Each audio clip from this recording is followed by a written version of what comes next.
ક્યારેક આસમાનમાંથી વરસતો કુદરતી માર અને ક્યારેક નીતિઓનો સરકારનો માર, તો ક્યારેક અંધારપટ આપતો વીજ કંપનીઓનો માર. અને ગુજરાતનો ખેડૂત માટે મુશ્કેલીનો આ સિલસિલો નવો નથી. આ તમામ આફતો સાથે લડીને માંડ ઉભા થતા જગતના તાત પર હવે છેતરપિંડીનો ચોથો માર પડ્યો છે.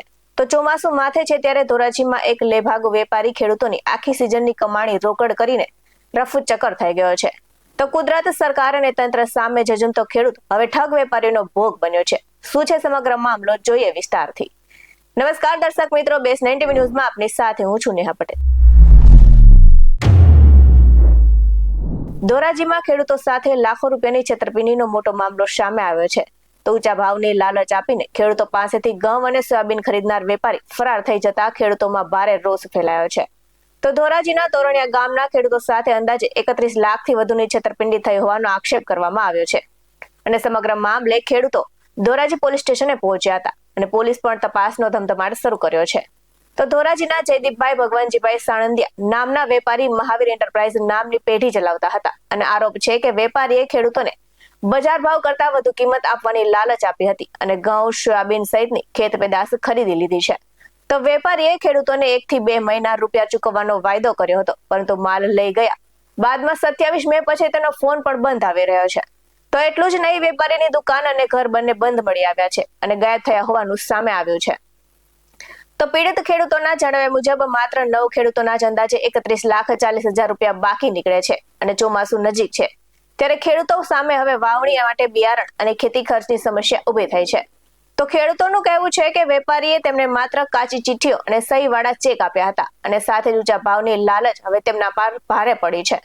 તો કેટલાક ખેડૂતોને લાખો રૂપિયાનું નુકસાન થયું છે અને હાલ ખેડૂતોએ અન્ય ખેડૂતોને પણ ચેતવણી આપી છે કે એપીએમસી બહાર વેપાર કરતી પેઢીઓ પરથી સાવચેતી રાખવી જોઈએ, નહીં તો આવી છેતરપિંડીનો ભોગ બનવાનો વારો આવી શકે છે.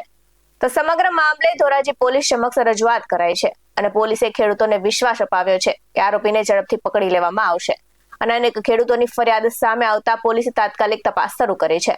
તો આરોપી હવે જ્યાં હશે ત્યાંથી પકડી પાડવાની બાંયધરી આપી છે અને ચોમાસા પહેલા જ ખેડૂતો પર આર્થિક સંકટ તૂટી પડતા તેઓએ ન્યાયની માંગ કરી છે. તો આ સાથે જ ખેડૂતો શું કહી રહ્યા છે સાંભળીએ. ઘટનામાં અમે ઘઉં વેચેલા હતા દલાલ મારફત અને ઘઉંનો સોદો કરેલો હતો 460 રૂપિયામાં. પછી એ લોકો ઘઉં જોખી ગયા અને આરટીજીએસ કરી દે અથવા તો ચેકથી પૈસા આપી દે એવું કહી આજ આપશું કાલ આપશું એમ કરી 20-25 દી કાઢી નાખ્યા.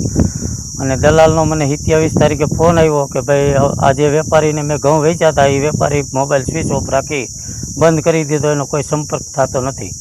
તો મેં ગામમાં આવીને જાણ કરી કે આપણા ગામની અંદર મહાવીર પેઢી ધરાવતા જયદીપભાઈ ફરાર છે એવો મને ફોન આવે છે, ફોન બંધ આવે છે, તમે કોઈ આ ઘટનાના ભોગ બન્યા હોય તો જાહેર કરો.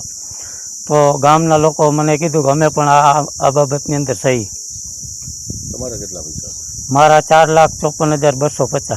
અન્ય લોકોના કેટલા પૈસા? અન્ય લોકોના 31,40,000 જેવી રકમ છે. પોલીસ ફરિયાદ કરી? પોલીસ ફરિયાદ કરી છે અમે અને સાહેબે આશ્વાસન આપ્યું છે કે કામગીરી ચાલુ છે. ઘટના સાહેબ એવી છે કે અમારા ગામના દરેક ખેડૂત પાસેથી અમે જે ઘઉં વાવેલું હોય, સોયાબીન, તુવેર, એ જણસી વાવેલી એનો પાક અમે માર્કેટિંગ યાર્ડમાં અમુક ખેડૂત જતા હોય, અમુક અહીં ગામનો વેપારી છે.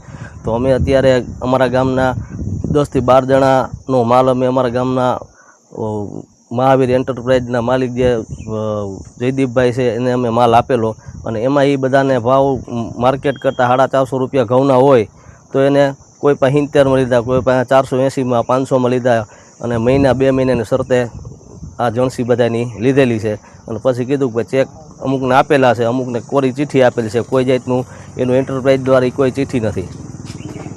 ચેક આપ્યા છે? ચેક આપેલા છે અત્યારે અમને, પણ અમે ચેક અત્યારે નાખી ચેક બાઉન્સ થાય પોસ્ટવાળા ત્યાં જાય એ તો અત્યારે તાળા મારીને ભાગી ગયા છે. તો અમે ચેક લઈને જવું કેની પાસે? અન્ય લોકો કેટલાના રૂપિયા છે? અમારા ગામમાં 10 થી 15 જણા છેતરાયેલા છે. બાજુના ગામમાં ચોકીમાં છે, મજેવડી છે, જુનાગઢ છે, ઢાંક છે, ઘણા ગામ છે. શું માંગ છે તમારે? માંગ અમારી અત્યારે સાહેબ માંગમાં તો અમારી પાસે છે જ નહીં. ખાતર બિયારણ લેવાનું, અત્યારે નવું વાવેતર કરવાનું છે. તો નવું વાવેતર કરવું જ ક્યાંથી કરવું? આજે અમે ભાગ્યું આપીને અમે જે ઘઉં ને બધું વાવેલું હતું એ ભાગ્યાવાળાને અમારે એના ભાગે પડતા પૈસા એને આપવાના હતા. અમને ડબલ માર પડેલો છે અત્યારે. પોલીસ ફરિયાદ અમે કરેલી અને 3 દિવસ થયા, હજી આરોપીનું કે કોઈ હાજર થયો કે નથી થયો, ધરપકડ થઈ કે નથી, અમને કોઈને ખબર નથી હજી. પણ જો ટૂંક સમયમાં 2 દિવસની અંદર જો પોલીસની ધરપકડને કે કાંઈ કાર્યવાહી નહીં થાય તો અમે અનશન પણ ઉતરશું. અને એમાંય અમને કંઈ નિવેડો નહીં આવે તો અમે આત્મવિલોપન કરો. અમારી પાસે બીજી કંઈ જગ્યા જ નથી, અમારે નવું શું વાવવું. આવા જ વધુ અહેવાલ સાથે ફરી મળતા રહીશું. તમે મારી યુટ્યુબ ચેનલને સબસ્ક્રાઇબ કરવાનું અને અમને ફેસબુક અને ઇન્સ્ટાગ્રામ પર ફોલો કરવાનું ભૂલશો નહીં. બાકી નવી અપડેટ્સ મેળવવા માટે આપ જોતા રહો બેસને ટીવી ન્યૂઝ. નમસ્કાર.